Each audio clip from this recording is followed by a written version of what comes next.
नमस्कार मित्रों। भगवत गीता में भगवान श्री कृष्ण ने हमें ये बताया है कि मनुष्य को उसके कर्मों के अनुसार ही उसका फल मिलता है।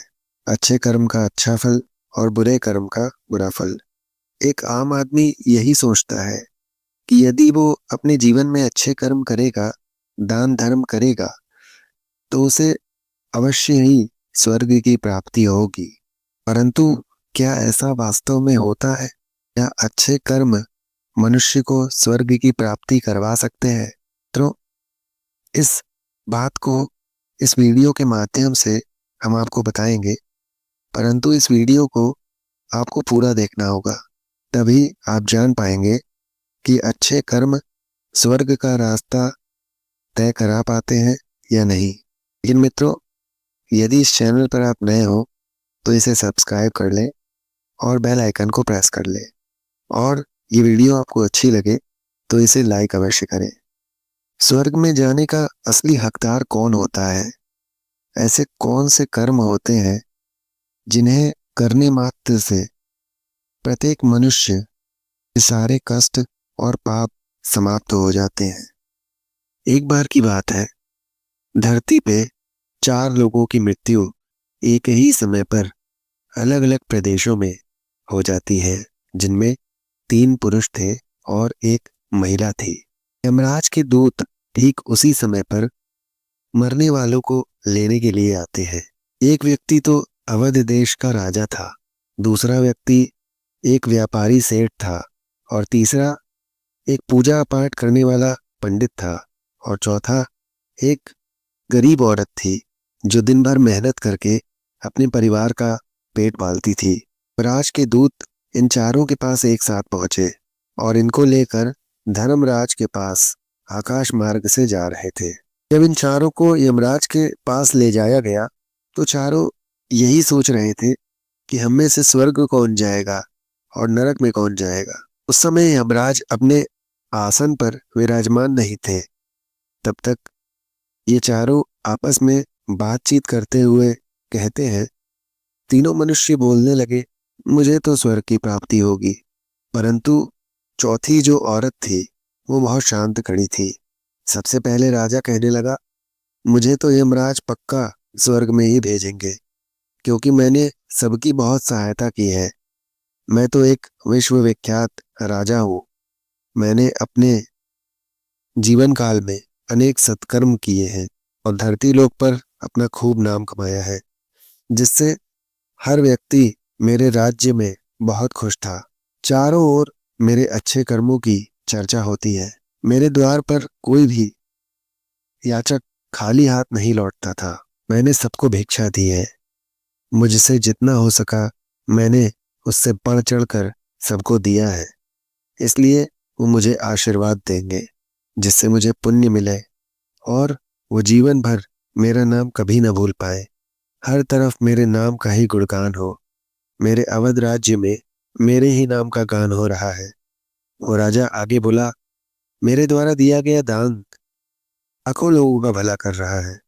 उन्हें अन्न मिल रहा है, रहने को आसरा मिल रहा है। इसलिए मेरे इन अच्छे कर्मों को देखते हुए यमराज मुझे पक्का स्वर्ग में ही भेजेंगे। तो इस प्रकार उस राजा की बातें सुनकर वो सेठ, जो बहुत ही धनी था, वो कहने लगा, अरे भाई, मैंने तो पृथ्वी लोक पर रहकर खूब धन कमाया, फालतू का खर्चा नहीं किया, और उस धन से मैंने लाखों लोगों की सहायता की।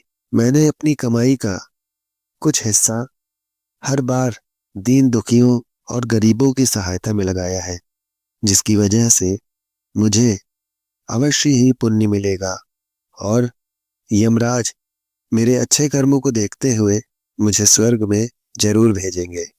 इस बात को तो मैं पहले से जानता हूँ। मित्रों, व्यापारी की बात सुनते ही वह पंडित बोल पड़ा और कहने लगा, अरे भाई, तुम सभी फिजूल की बातें कर रहे हो। स्वर्ग में जाना कोई आसान काम नहीं है। स्वर्ग में जाने के लिए दान के साथ साथ पूजा पाठ करना भी बहुत ही आवश्यक है। इसलिए स्वर्ग में जाने का सबसे बड़ा हकदार तो मैं ही हूँ, क्योंकि मैंने भगवान का नित्य प्रतिदिन पूजा पाठ किया है, मंत्रोच्चारण किया है। मेरा सारा जीवन पूजा आराधना में ही बीता है। मेरे द्वारा किए गए शुभ कर्मों के कारण ही धर्मराज मुझे स्वर्ग में अवश्य भेजेंगे। पंडित ने कहा, ये बात मैं अच्छी तरह से जानता हूँ।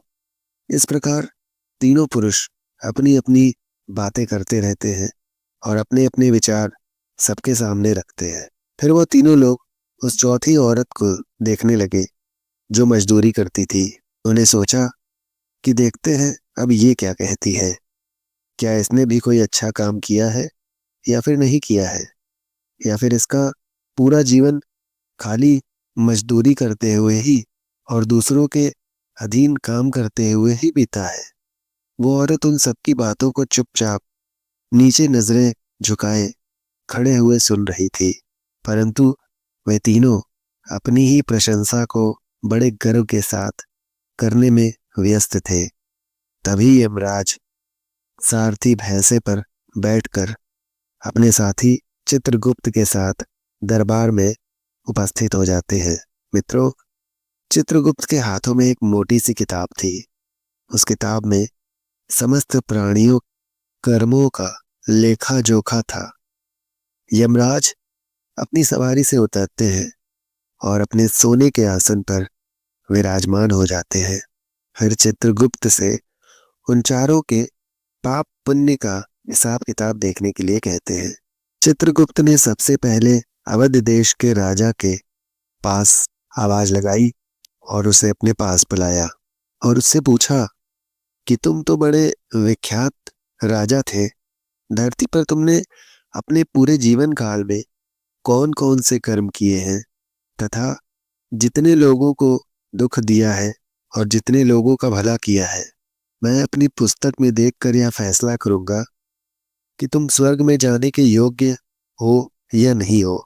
तब वह राजा बहुत ही गर्व के साथ अपने कर्मों को बताते हुए कहता है, हे चित्रगुप्त, मैं अवध देश जैसे बड़े राज्य का राजा था। मेरा राज्य बड़ा ही समृद्ध और खुशहाल था। मेरे राज्य में मेरी वजह से ही दीनहीन, गरीब और दुखी लोग बहुत ही कम थे। सब मेरी छत्र छाया में बहुत ही आनंद के साथ जीवन बिता रहे थे। मैंने अपने राज्य के हर नागरिक को अब पुत्रवन लालन पालन किया है। मैंने अपनी प्रजा में किसी भी नागरिक को कभी भी कोई भी वस्तु की कमी नहीं होने दी। निर्धन को धन देता था, भूखे को भोजन देता था और रोजाना कई लोगों को मैं दान धन दिया करता था, जिसकी वजह से मेरी प्रजा मुझसे बहुत प्रसन्न थी और मैंने अपने जीवन में यही अच्छे कर्म किए हैं। राजा के इतना कुछ बताने के बाद चित्रगुप्त अपनी पुस्तक उठाते हैं और उसमें राजा के विषय में देखने लगते हैं। उससे कहते हैं कि तुम जो कह रहे हो वो सत्य है। तुमने अपनी प्रजा को बहुत सुख और दान धर्म किया है, परंतु इसके साथ साथ तुमने एक बहुत बड़ा अपराध भी किया है। तुमने अपने राज्य की सीमा को फैलाने के लिए जितने भी युद्ध लड़े, उन युद्धों में हजारों लाखों की संख्या में कई लोगों ने अपनी जान गंवाई है, जिनसे उन सबकी मृत्यु का कारण तुम ही बने हो। उन मरे हुए मनुष्यों की पत्नियों की हाय तुमको लगी। उनके परिवारों के बच्चों को अनाथ करने वाले तुम ही हो। उनकी स्त्रियों को विधवा बनाने वाले भी तुम ही हो। उनकी माँ की गोद को सूना करने वाले भी तुम ही हो। चित्रगुप्त आगे कहते हैं, राजा, तुमने अपने ही सैनिकों के हजारों परिवारों को हमेशा दुख दिया है। युद्ध लड़ने के बजाय और राज्य बढ़ाने के बजाय अच्छा ये होता कि तुम अपने पड़ोसी राज्यों के साथ मित्रता करते, उनके साथ व्यापार बढ़ाते, जिससे तुम्हारा राज्य और बढ़ सकता था, साथ ही साथ समृद्धि भी बढ़ती। तुमने अपनी प्रजा को सुखी और सैनिकों को दुख पहुंचाया है, इसलिए तुम स्वर्ग जाने के अधिकारी नहीं हो। चित्रगुप्त की इस बात को सुनकर वो राजा बिल्कुल शांत हो जाता है और चुपचाप पीछे हटकर खड़ा हो जाता है। अब चित्रगुप्त उस धनी व्यापारी को बुलाते हैं और उससे पूछते हैं कि अब तुम बताओ कि तुमने अपने पूरे जीवन काल में कौन कौन से अच्छे कर्म किए हैं और कौन कौन से खराब कर्म किए हैं। तब वो धनी व्यापारी कहने लगता है, हे प्रभु, मैंने अपने पूरे जीवन काल में जितना भी धन अर्जित किया उसका कुछ भाग अच्छे कर्मों में लगाता था। लाखों लोगों को मैं भोजन करवाता था। मैंने उस धन को कई आश्रमों में दान किया है। कई बेघर लोगों को मैंने धन दिया और कई शहरों में मंदिरों का निर्माण करवाया है। उस धन से कई जगहों पर धर्मशाला बनवाई है। और वो धनी व्यापारी आगे कहता है, यही मेरे जीवन के अच्छे कर्म हैं। अब व्यापारी की बातों को सुनकर चित्रगुप्त दोबारा अपनी पुस्तक खोलते हैं और उस व्यापारी के बारे में देखकर उसे बताते हैं कि तुमने जो कहा वो बिल्कुल सत्य है, परंतु तुमने धरती पर जो दान धर्म किया है उससे तुम्हारे पुण्य बड़े नहीं, परंतु तुम्हारा पाप ये है कि तुमने जो भी दान धर्म किया है, जो भी पैसों को कमाया है, उन पैसों को कमाने के लिए तुमने झूठ बोला है। तुमने हद से ज्यादा लोगों को ठगा है। तुमने कई चीजों में मिलावट करके उन्हें बेचा है। नकली वस्तुओं को असली के दाम में बेचा है। कितने व्यापारियों का धंधा तुमने चौपट कर दिया और उन्हें रास्ते से हटा दिया। तुम्हारे इस कर्म के कारण न जाने कितने लोग बीमार होकर मारे गए। न जाने कितने लोगों ने तुम्हारी वजह से आत्महत्या कर ली। कितनों की मेहनत का पैसा तुम्हारे पास चला आया। उन सब लोगों की बद्दुआ तुमको लगी है।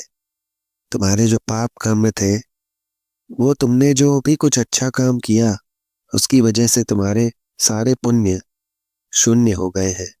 यही कारण है कि तुम्हारा कोई पुण्य कर्म नहीं होने के कारण तुम स्वर्ग में जाने के योग्य नहीं हो।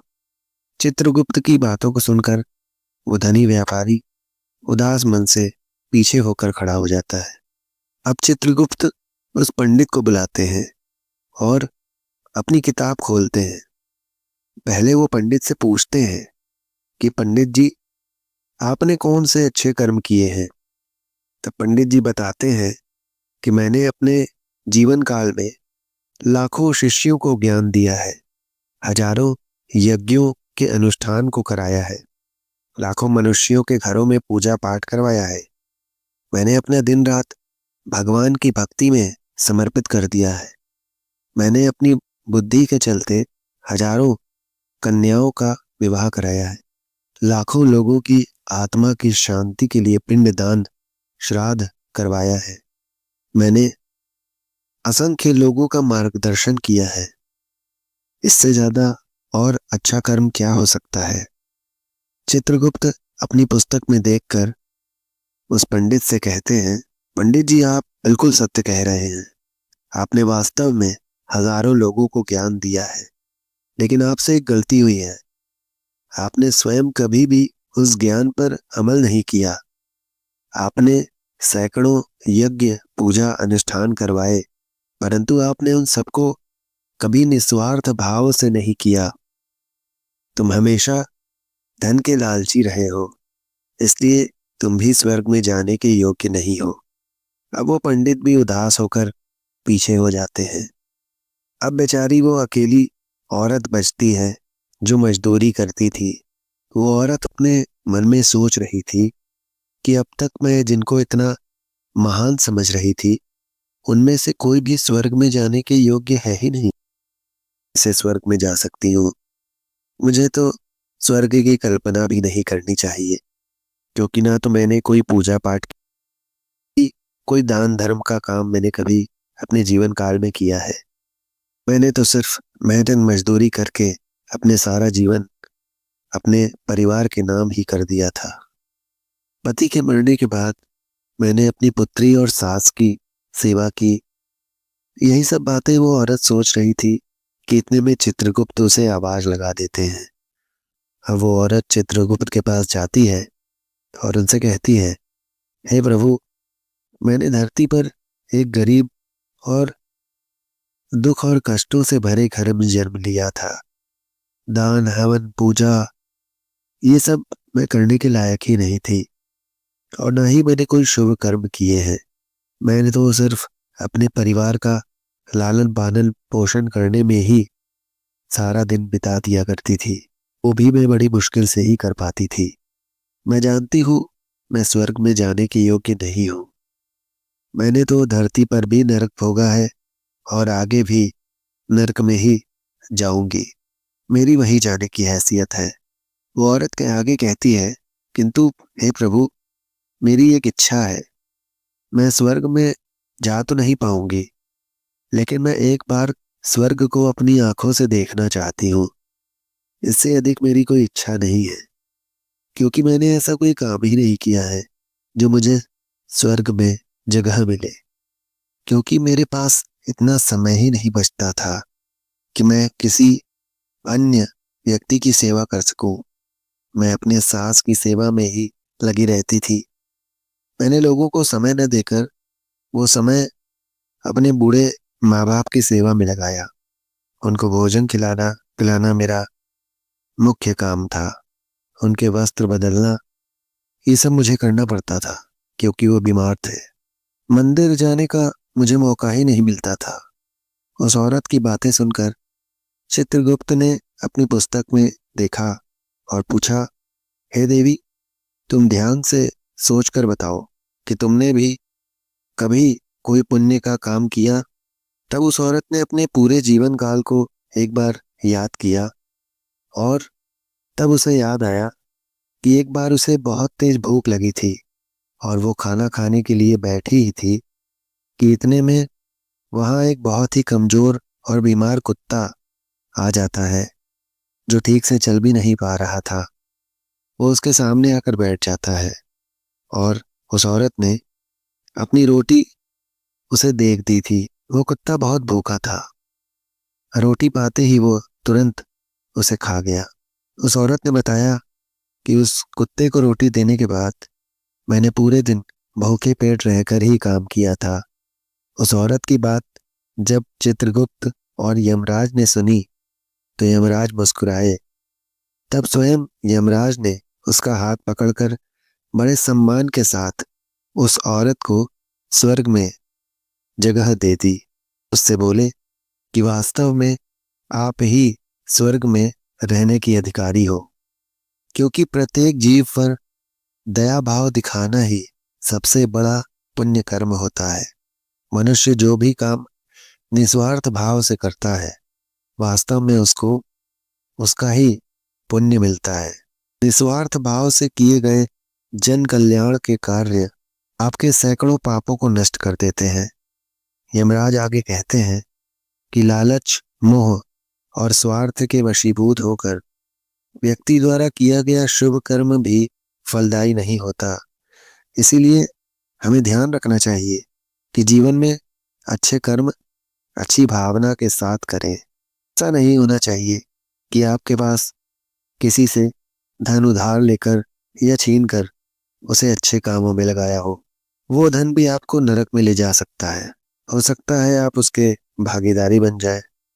मित्रों, इसके बाद चित्रगुप्त उस राजा, धनी व्यापारी और पंडित को नरक में भेज देते हैं। वहीं उस मजदूर स्त्री को स्वर्ग की प्राप्ति हो जाती है। तो मित्रों, स्वर्ग में वही व्यक्ति जाता है जिसने अपने जीवन में हर काम को निस्वार्थ भाव से किया हो और प्रत्येक जीव की सेवा निस्वार्थ भाव से की हो। भले ही उसने जीवन में एक पैसा भी दान न किया हो, परंतु अपने सामर्थ्य के अनुसार बिना छल कपट के निस्वार्थ भाव से जो भी कार्य वो करेगा, वही कर्म उसकी मुक्ति का रास्ता तय करता है और यह सुनिश्चित करता है कि उसे स्वर्ग मिलेगा या नरक। तो मित्रों, ये वीडियो आपको कैसी लगी कमेंट में हमें हरे कृष्णा लिखकर अवश्य बताएं। और यदि ये वीडियो आपको अच्छी लगी हो तो इसे लाइक करना ना भूलें। यदि इस चैनल पर आप नए हो तो इसे सब्सक्राइब करें और बेल आइकन को प्रेस अवश्य करें, धन्यवाद मित्रों।